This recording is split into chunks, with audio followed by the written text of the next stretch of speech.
What you need to know before drafting a legal contract. A lawyer's guide for clients 1. Start with clarity and simplicity. A contract isn't about fancy language, it's about clarity. Use plain English, avoid jargon unless absolutely necessary. Every clause should be understandable to both parties without needing a dictionary. 2. Identify the parties correctly.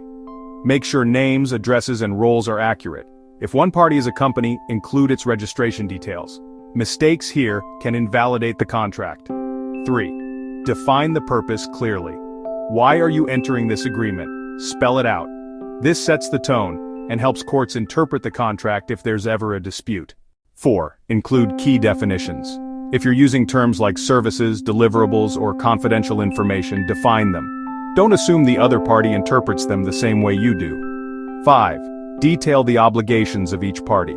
List out who does what, when, and how. Be specific. Vague responsibilities lead to confusion and conflict. 6. Payment terms must be precise. Mention the amount, method of payment, due dates, and penalties for late payment.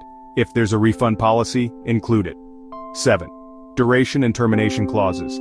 State when the contract begins and ends. Include how either party can exit the agreement. Notice period, conditions, and consequences. If sensitive information is shared, include a confidentiality clause.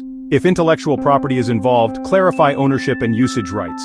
Decide upfront how disputes will be handled, mediation, arbitration, or court. Also, specify the jurisdiction. Mention which country or state's laws will apply.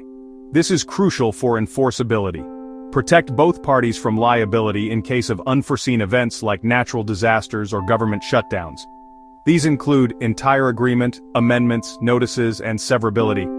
They may seem standard, but they're vital for legal protection. Always review the contract multiple times, get legal advice if needed, and yes, sign in blue ink to distinguish originals from copies.